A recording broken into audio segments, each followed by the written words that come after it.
ಶುಕ್ಲಾಂಬರಧರಂ ವಿಷ್ಣುಂ ಶಶಿವರ್ಣಂ ಚತುರ್ಭುಜಂ ಪ್ರಸನ್ನವದನಂ ಧ್ಯಾಯೇತ್ ಸರ್ವವಿಘ್ನೋಪಶಾಂತಯೇ. ಸರ್ವವಿಘ್ನಪ್ರಶಮನಂ ಸರ್ವಸಿದ್ಧಿಕರಂ ಪರಂ ಸರ್ವಜೀವಪ್ರಣೇತಾರಂ ಮುಂದೆ ವೇದಂಭ್ರಿಂ ಲಕ್ಷ್ಮೀನಾರಾಯಣಂ ಮುಂದೆ ತದ್ಭಕ್ತಪ್ರವರೋಹ್ಯಃ ಶ್ರೀಮದಾನಂದತೀರ್ಥಾಖ್ಯೋ ಗುರುಸ್ತಂಜನಮಾಮ್ಯಹಂ ವೇದೇ ರಾಮಾಯಣೇ ಚೈವ ಪುರಾಣೇ ಭಾರತೇರ್ಥ ಆದೋಂತೆ ಚ ಮಧ್ಯೆ ವಿಷ್ಣು ಸರ್ವತರ್ಗೀಯತೆ. ರಮಾಪತಿಂ ಪೂರ್ಣಗುಣಂ ಮುಕುಂದಂ ವ್ಯಾಸಂ ಚ ವಿಜ್ಞಾನಸಹಸ್ರಭಾನುಂ ಪೂರ್ಣಪ್ರಬೋಧಂ ಚ ಸುತತ್ವದೀಪಂ ಕ್ರಮಾಗ್ಗುಣೋ ಚ ಪ್ರಣಮಾಮಿ ಮೂರ್ನ. ಅಭ್ರಮಂ ಭಂಗರಹಿತಂ ಅಜಡಂ ವಿಮಲಂ ಸದಾನಂದತೀರ್ಥಮತುಲಂ ಭಜೇ ತಾಪತ್ರಯಾಪಂ. ಮಿಥ್ಯಾ ಸಿದ್ಧಾಂತ ದುರ್ಧ್ವಾಂತ ವಿಧ್ವಂಸನ ವಿಚಕ್ಷಣಃ ಜಯತೀರ್ಥಾಖ್ಯತರಣಿರ್ಭಾಸತಾನ್ನೋ ವೃದಂಬರೇ. ಅರ್ಥಿಕಲ್ಪಿತಕಲ್ಪೋಯಂ ಪ್ರತ್ಯರ್ಚಿಗತಕೇಸರಿ ವ್ಯಾಸತೀರ್ಥ ಗುರುರ್ಭೂಯಾತ್ ಅಸ್ಮದಿಷ್ಟಾತ್ ಸಿದ್ಧೇ. ತಪೋ ವಿದ್ಯಾ ವಿರಕ್ತ್ಯಾದಿ ಸದ್ಗುಣೋಘಾಕರಾನಹಂ ವಾದಿರಾಜಗುರೂನ್ ವಂದೇ ಹಯಗ್ರೀವಪದಾಶ್ರಯಾನ್. ಪೂಜ್ಯಾಯ ರಾಘವೇಂದ್ರಾಯ ಸತ್ಯಧರ್ಮರತಾಯ ಚ ಭಜತಾಂ ಕಲ್ಪವೃಕ್ಷಾಯ ನಮತಾಂ ಕಾಮಧೇನು. ಆಪಾದಮೂಳಿ ಪರ್ಯಂತಂ ಗುರುಣಾಮಾಕೃತೇನ ತೇನ ವಿಘ್ನಾ ಪ್ರಣಶ್ಯಂತಿ ಸಿದ್ಧ್ಯಂತಿ ತಮ್ಮನೋರಥಾ. ಶ್ರೀ ವಿಶ್ವೇಶತೀರ್ಥಚರಣೋ ಶರಣೋ ಮಮಾಸ್ತಾಂ. ಶ್ರೀ ಗುರುಭ್ಯೋ ನಮಃ. ನಾರಾಯಣಂ ನಮಸ್ಕೃತ್ಯ ನರಂ ಚೈವ ನರೋತ್ತಮಂ ದೇವೀಂ ಸರಸ್ವತೀಂ ವ್ಯಾಸಂ ತತೋ ಜಯಮುದೀರಯತಿ.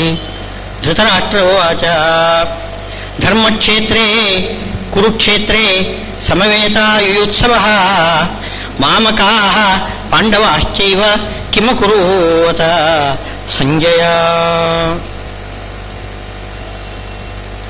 ಭಗವದ್ಗೀತೆ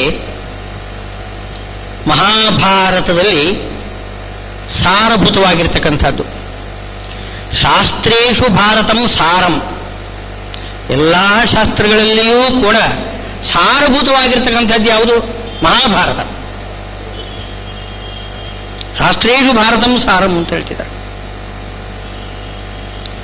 ಆ ಭಾರತ ಹೇಗಿದೆ ಅಂತಂದ್ರೆ ಪಾರಿಜಾತ ವೃಕ್ಷ ಅಂತೆ ಶ್ರೀಮದ್ ಆಚಾರ್ಯರು ಹೇಳ್ತಾರೆ. ಒಂದು ಪಾರಿಜಾತ ವೃಕ್ಷ ಏನ್ ಬೇಕಾದ್ರೂ ಕೊಡ್ತದೆ. ಯದಿಹಾಸ್ತಿ ತದನ್ಯತ್ರ ಎನ್ನೇ ಹಾಸ್ತಿ ನಕುತ್ರಚಿತ್ತು ಅಂತ. ಮಹಾಭಾರತದಲ್ಲಿ ಇಲ್ಲದೇ ಇದ್ದಿದ್ದಿಲ್ಲ, ಎಲ್ಲ ಇದೆ. ಎಲ್ಲ ಇದೆ ಅಂದ್ರೇನು?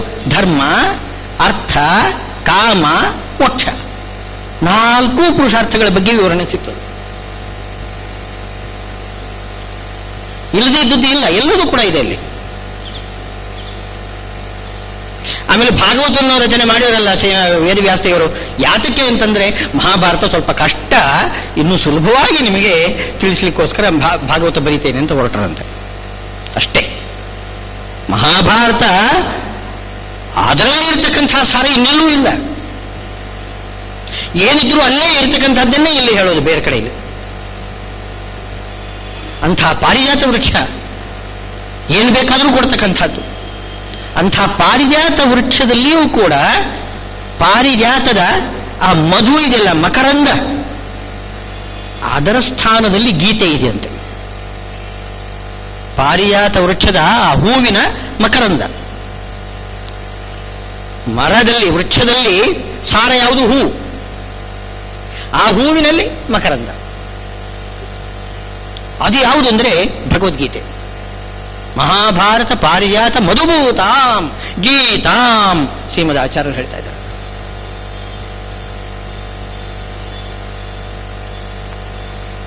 ಗೀತೆಗೆ ಸಮಾನವಾದ ಶಾಸ್ತ್ರನೇ ಇಲ್ಲ. ಅದರಲ್ಲಿಯೂ ಕೂಡ 15ನೇ ಅಧ್ಯಾಯ ಪುರುಷೋತ್ತಮ ಯೋಗ. ಆ ಪುರುಷೋತ್ತಮ ಯೋಗದಲ್ಲಿ ಏನು ಪಂಚಭೇದ ತಾರತಮ್ಯ ಸಹಿತವಾಗಿ ವಿಷ್ಣು ಸರ್ವೋತ್ತಮತ್ವವನ್ನು ಬಹಳ ಚೆನ್ನಾಗಿ ಹೇಳಿಬಿಟ್ಟಿದ್ದಾರೆ. ಒಂದೇ ಒಂದು ಅಧ್ಯಾಯ, ಅದನ್ನಾದ್ರೂ ಪಾರಾಯಣ ಮಾಡಬೇಕು. ಬೇರೆ ಇಡೀ ಭಗವದ್ಗೀತೆ ಪಾರಾಯಣ ಮಾಡಲಿಕ್ಕೆ ಆಗಲಿಲ್ಲ, ಹೋಗಲಿ. 15ನೇ ಅಧ್ಯಾಯ ಪುರುಷೋತ್ತಮ ಯೋಗವನ್ನಾದರೂ ಅಧ್ಯಯನ ಮಾಡಬೇಕು. ಇದು ಗುಹ್ಯತಮಂ ಶಾಸ್ತ್ರಂ ಇದಂ ಮುಕ್ತಂ ಮಯಾನಘ. ಗುಹ್ಯತಮವಾಗಿರ್ತಕ್ಕಂಥ ಶಾಸ್ತ್ರ ಇದು ಅಂತ ಆ ಅಧ್ಯಾಯದ ಕೊನೆಯಲ್ಲಿ ಹೇಳಿಬಿಡ್ತಾರೆ. ಏತದ್ಬುದ್ಧ್ವಾ ಬುದ್ಧಿಮಾನ್ ಸ್ಯಾದ್ ಕೃತಕೃತ್ಯಶ್ಚ ಭಾರತ. ಕೃತಕೃತ್ಯನಾಗಿ ಬಿಡ್ತಾನಂತೆ ಓದಿಬಿಟ್ರೆ.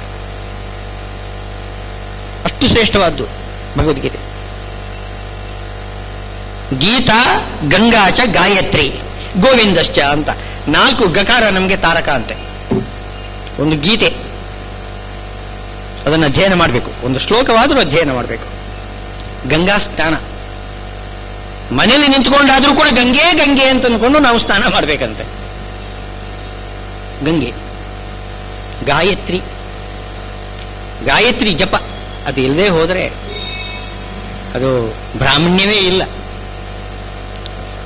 ವೇದ ಮಾತಾ ಗಾಯತ್ರಿ. ಅದು ಗಾಯತ್ರಿ ಎಂಬುದು ವೇದಗಳಿಗೆ ಮಾತಾ. ಗಾಯತ್ರಿಯ ಅರ್ಥವನ್ನು ಹೇಳಲಿಕ್ಕೋಸ್ಕರನೇ ಅನಂತಾನಂತ ವೇದಗಳು ಹೊರಟಿವೆ. ಎಲ್ಲಾ ವೇದಗಳಿಗೂ ಮೂಲ ವೇದ ಮಾತಾ ಯಾವುದು? ಗಾಯತ್ರಿ. ಆಮೇಲೆ 4ನೇದು ಗೋವಿಂದ, ಗೋವಿಂದನ ಭಜನೆ. ಗೀತಾ, ಗಂಗಾ, ಗಾಯತ್ರಿ ಇವುಗಳ ಮೂಲಕ ನಾವು ಗೋವಿಂದನನ್ನು ಭಜನೆ ಮಾಡಬೇಕು. ಆಗ ಸಕಲ ಪುರುಷಾರ್ಥಗಳು ಸಿಕ್ಕದಂತೆ. 4 ಕೈಗಳಂತೆ ಭಗವಂತನಿಗೆ. ಯಾತಕ್ಕೆ ಅಂತಂದ್ರೆ ಬರೀ ಮೋಕ್ಷವನ್ನು ಕೊಡ್ತಾನೆ ಅಂತಂದ್ರೆ ಅದು ತಪ್ಪಾಗುತ್ತೆ. ನಮಗೆ ಮೋಕ್ಷ ಮಾತ್ರ ಅಲ್ಲ, ನಮಗೆ ಎಲ್ಲದೂ ಬೇಕು, ಎಲ್ಲದೂ ಬೇಕು. ನಮಗೆ ಧರ್ಮ, ಅರ್ಥ, ಕಾಮ, ಮೋಕ್ಷ ಎಲ್ಲವೂ ಕೂಡ ಬೇಕು. ಬರೀ ಮೋಕ್ಷ ಅಂತಂದ್ರೆ ನಾವು ಇವಾಗಲೇ ನಾವು ಕಾಡಿಗೆ ಹೊರಡೋದಿಲ್ಲ, ಏನು ಮೂಗಿನ ಕೈ ಇಟ್ಟುಕೊಂಡು. 4 ಕೊಡ್ಲಿಕ್ಕೋಸ್ಕರ 4 ಕೈ ಅಂತೆ. ಚತುರ್ಣಾಂ ಪುರುಷಾರ್ಥಾನಾಂ ದಾತ ದೇವಶ್ಚತುರ್ಭುಜ. ಏನು 4 ಕೈಗಳಿಂದ 4 ಪುರುಷಾರ್ಥಗಳನ್ನು ಕೊಡತಕ್ಕಂಥವನು ಶ್ರೀಹರಿ. ಉಳಿದವರಲ್ಲಿ ಧರ್ಮ, ಅರ್ಥ, ಕಾಮ ಮಾತ್ರ ಕೊಡಬಲ್ಲರವರು, ಮೋಕ್ಷ ಕೊಡ್ಲಾರರು. ಅಲ್ಲ, ನೀವು ಹೇಳ್ತೀರಲ್ಲ, ಅಪೇಕ್ಷಿತ ಪ್ರದಾತಾನ್ಯೋ ರಾಘವೇಂದ್ರನು ವಿದ್ಯತೆ, ಇದೆಲ್ಲ ಎಲ್ಲರೂ ಕೊಟ್ಟು ಬಿಡ್ತಾರೆ ಅಂತ. ಹೌದು, ಕೊಡ್ತಾರೆ.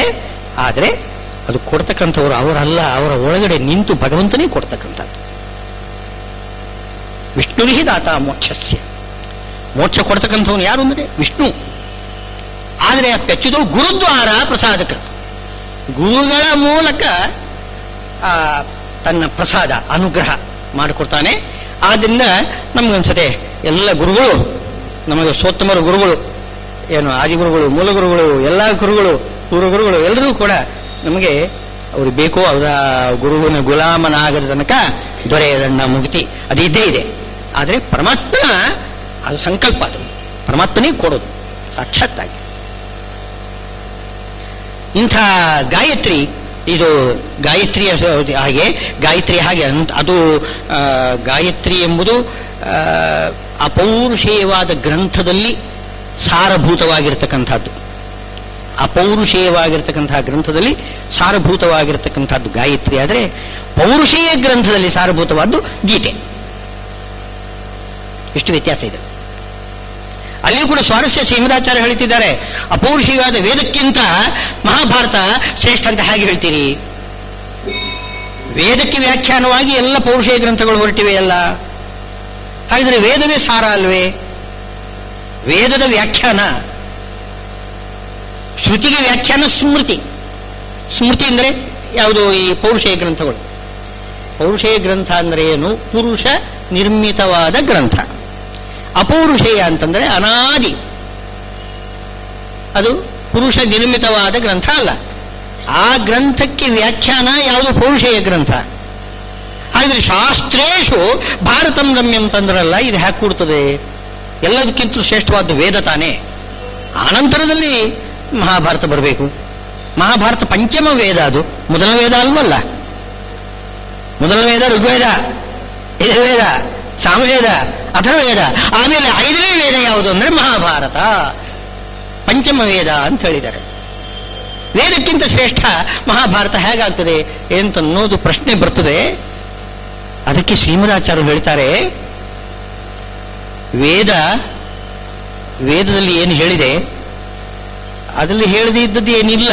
ಹೌದು, ಅನಂತ ವೇದಗಳು ಹೇಳದೇ ಇರತಕ್ಕಂಥದ್ದು ಏನು ಇಲ್ಲ. ಆದರೆ ಶ್ರೀಮದಾಚಾರ್ಯರು ಹೇಳ್ತಿದ್ದಾರೆ, ವೇದೋಕ್ತ ತದ ಅನುಕ್ತ. ವೇದದಲ್ಲಿ ಹೇಳದೇ ಇರತಕ್ಕಂಥದ್ದನ್ನು ಕೂಡ ಮಹಾಭಾರತದಲ್ಲಿ ಭಗವಂತ ಹೇಳ್ತಾನೆ. ತಾನು ಸರ್ವಜ್ಞ, ವೇದದಲ್ಲಿ ಹೇಳಿ ಎಷ್ಟು ಹೇಳಿದೆ ಅದಕ್ಕಿಂತಲೂ ಹೆಚ್ಚು ಭಗವಂತ ತಿಳ್ಕೊಂಡಿದ್ದಾನೆ. ಭಗವಂತನ ಆ ಒಂದು ಬುದ್ಧಿ ಇದೆಯಲ್ಲ, ಅದು ಅತ್ಯಂತ ವೇದದ ಆ ಒಂದು ವ್ಯಾಪ್ತಿ ಇದೆ, ಅರ್ಥ ವ್ಯಾಪ್ತಿ ಏನಿದೆ ಅದನ್ನು ಕೂಡ ಮೀರಿಸಿರತಕ್ಕಂಥದ್ದು. ಯಾವುದು ಅಂದರೆ ಭಗವಂತನ ಬುದ್ಧಿ, ಸರ್ವಜ್ಞ ಅವನು. ಅಲ್ಲಿ ಆನಂತ್ಯದಲ್ಲಿಯೂ ತಾರತಮ್ಯ ಇದೆ, ಆನಂತ್ಯದಲ್ಲಿಯೂ ತಾರತಮ್ಯ ಇದೆ. ನಮ್ಮಲ್ಲಿ ಶ್ರೀಮದಾಚಾರ್ಯರು ಅದನ್ನು ನಿಮಗೆ ಒಂದು ಉದಾಹರಣೆ ಕೊಟ್ಟು ಹೇಳ್ತಾರೆ. ಈಗ ದಿನಗಳು ಅನಂತ, ವರ್ಷಗಳು ಅನಂತ, ಯುಗಗಳು ಅನಂತ, ಎಲ್ಲುವುದು ಅನಂತ. ಆದರೆ ಯುಗದ ಅನಂತ್ಯ ಅದಕ್ಕಿಂತ ಜಾಸ್ತಿ ವರ್ಷದ ಅನಂತ್ಯ ತಾನೆ. ಒಂದು ಯುಗದಲ್ಲಿ ಎಷ್ಟು ವರ್ಷಗಳು ಬರ್ತವೆ, ಆ ಒಂದು ಯುಗದಲ್ಲಿ ಎಷ್ಟು ಕ್ಷಣಗಳು ಬರ್ತವೆ, ಎಷ್ಟು ವರ್ಷಗಳಲ್ಲಿ, ಒಂದು ವರ್ಷದಲ್ಲಿ ಎಷ್ಟು ಕ್ಷಣಗಳು ಬರ್ಬೋದು, ಕ್ಷಣಾನಂತ್ಯ ಹೇಗಿರ್ಬೋದು ಆಲೋಚನೆ ಮಾಡಿ.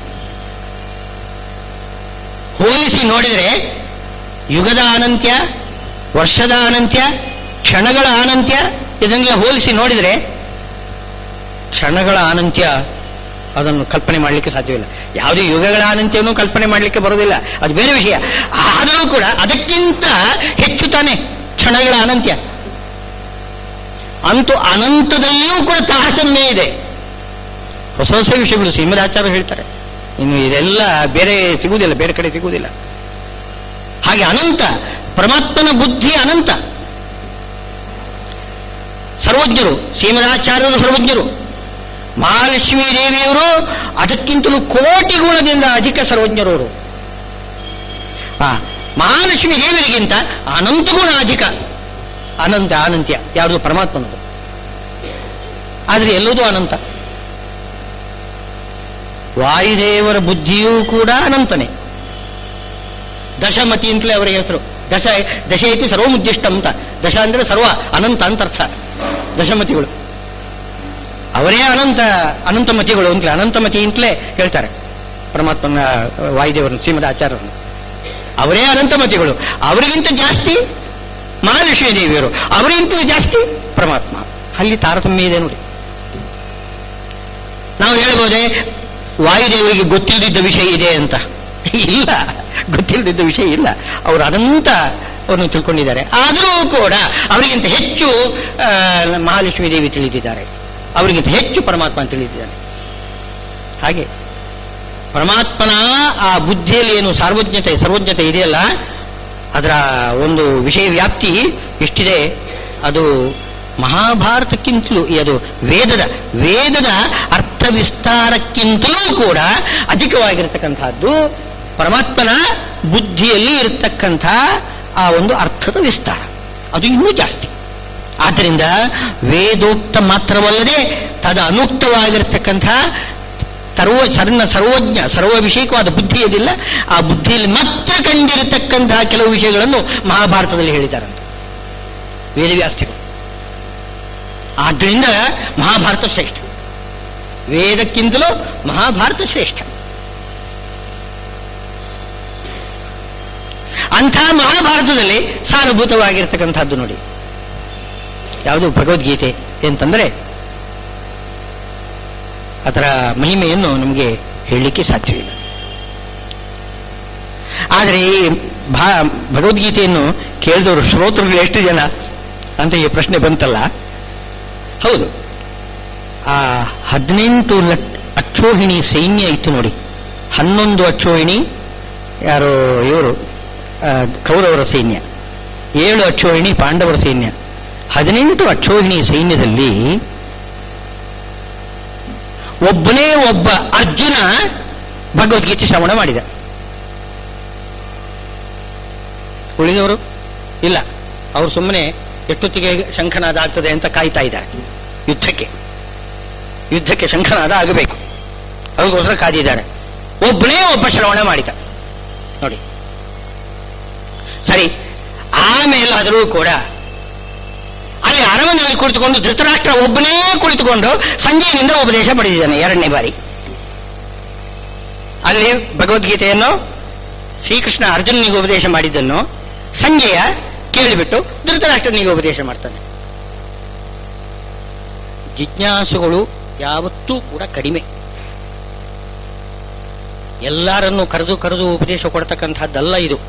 ಬಹಳ ಉಪನಿಷತ್ತು ಅಲ್ಲಿ ಕೊನೆಗೆ ಹೇಳ್ತಾನೆ, ಶ್ರೀಕೃಷ್ಣನೇ ಹೇಳ್ತಾನೆ, ಇದಂತೆ ನಾ ತಪಸ್ಕಾಯ ನಾ ಭಕ್ತಾಯ ಕದಾಚನ. ಒಳ್ಳೆ ತಪಸ್ವಿಗಳು ಯಾರಿದ್ದಾರೆ? ಭಕ್ತಿ. ತಪಸ್ಸು ಅಂದ್ರೇನು? ಅಧ್ಯಯನ.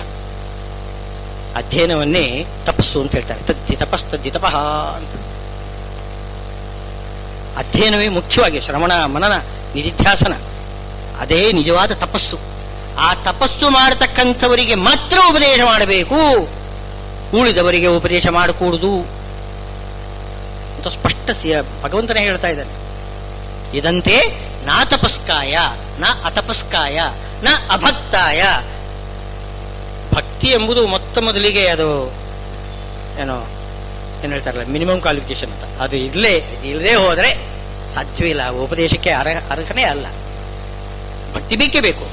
ಭಕ್ತಿ ಸಾಲದು, ಕೊನೆಗೆ ಅದನ್ನು ಶ್ರವಣ ಮಾಡಿ ಮನನ ಮಾಡಿ ನಿಧಿಧ್ಯಾಸನ ಮಾಡ್ತಕ್ಕಂತಹ ತಪಸ್ಸು, ಅದು ಬಹಳ ಮುಖ್ಯ. ಉಪನಿಷತ್ತಿಗೆ ಹೇಳ್ತಿದ್ದಾರೆ, ಅಷ್ಟು ಮಾತ್ರ ಅಲ್ಲ ಅಂತೆ, ಪ್ರವಚನ ಮಾಡಬೇಕಂತೆ. ಅಂಥವನಿಗೆ ಮಾತ್ರ ನ ಅಪ್ರವಕ್ತ್ರೇ ಅಂತ ಅಲ್ಲಿ ಹೇಳ್ತಾರೆ. ಪ್ರವಚನ ಮಾಡಲಿಕ್ಕೆ ಯಾರಿಗೆ ಸಾಮರ್ಥ್ಯ ಇದೆ ಅವರಿಗೆ ಮಾತ್ರ ಉಪದೇಶ ಮಾಡಬೇಕು ಅಂತ. ಅದು ಈಗ ಸಾಧ್ಯವಿಲ್ಲ, ಅದು ಉಪನಿಷತ್ತಿಗೆ ಹೇಳಿದ್ದಾರೆ. ಹಾಗೆ ಭಗವದ್ಗೀತೆಗೆ ಇದಂತೆ ನಾ ತಪಸ್ಕಾಯ ನಾ ಭಕ್ತಾಯ. ತಪಸ್ಸು ಬೇಕು, ಶ್ರವಣ ಮನನ ನಿಧಿಧ್ಯಾಸನ ಮಾಡಬೇಕು, ಭಕ್ತಿ ಭರಿತನಾಗಿರಬೇಕು. ಅಂಥವನಿಗೆ ಗೀತೆ ಉಪದೇಶ ಮಾಡಬೇಕು, ಉಳಿದವರಿಗೆ ಉಪದೇಶ ಮಾಡಬಾರದು. ಕದಾಚನ ಎಂದೂ ಕೂಡ ಉಪದೇಶ ಕೊಡಬೇಡ. ಎಲ್ಲೋ ಒಂದ್ಸಲ ಕೊಟ್ಬಿಟ್ಟೆ ಕೂಡ್ದು. ಅಯೋಗ್ಯರಿಗೆ ಉಪದೇಶ ಕೊಟ್ರೆ ಅದು ಭಗವಂತನ ತ್ಯಾಗ ಅಂತೆ. ಅದು ಒಂದು ರೀತಿಯ ತ್ಯಾಗ. ಭಗವಂತನನ್ನು ಪರಿತ್ಯಾಗ ಮಾಡತಕ್ಕಂಥದ್ದು ಇದೆಯಲ್ಲ, ದೊಡ್ಡ ದೋಷ ಅದು. ಪರಿತ್ಯಾಗ ಮಾಡಿಬಿಟ್ರೆ ಅವನಿಗೆ ಆಮೇಲೆ ಉದ್ಧಾರಣೆ ಇಲ್ಲ. ಅದರಲ್ಲಿ ಆ ಅಯೋಗ್ಯರಿಗೆ ಉಪದೇಶ ಕೊಡ್ತಕ್ಕಂಥದ್ದು ಅದು ಭಗವಂತನ ತ್ಯಾಗ. ಅದು ತಮಸ್ಸಿಗೆ ಕಾರಣ. ಅಂದ್ರೆ ಬಹಳ ಜಾಗೃತಿಯಿಂದ ಯೋಗ್ಯರಾಗಿರ್ತಕ್ಕಂತಹ ವ್ಯಕ್ತಿಗಳಿಗೆ ಮಾತ್ರ, ಭಕ್ತಿಯಿಂದ ಯಾರು ಶ್ರವಣ ಮಾಡ್ತಾರೆ ಅವರಿಗೆ ಮಾತ್ರ ಹೇಳ್ತಕ್ಕಂಥದ್ದು ಈ ಶಾಸ್ತ್ರ. ಆದ್ದರಿಂದ ಅದರ ಮಹಿಮೆ ಅದು ಗೊತ್ತಾಗ್ತದೆ. ಯಾರ್ಯಾರಿಗೂ ಹೇಳ್ತಕ್ಕಂಥದ್ದಲ್ಲ, ಅತ್ಯಂತ ಅಮೂಲ್ಯವಾಗಿರ್ತಕ್ಕಂಥದ್ದು, ಸಾರಭೂತವಾಗಿರ್ತಕ್ಕಂಥದ್ದು ಈ ಭಗವದ್ಗೀತೆ.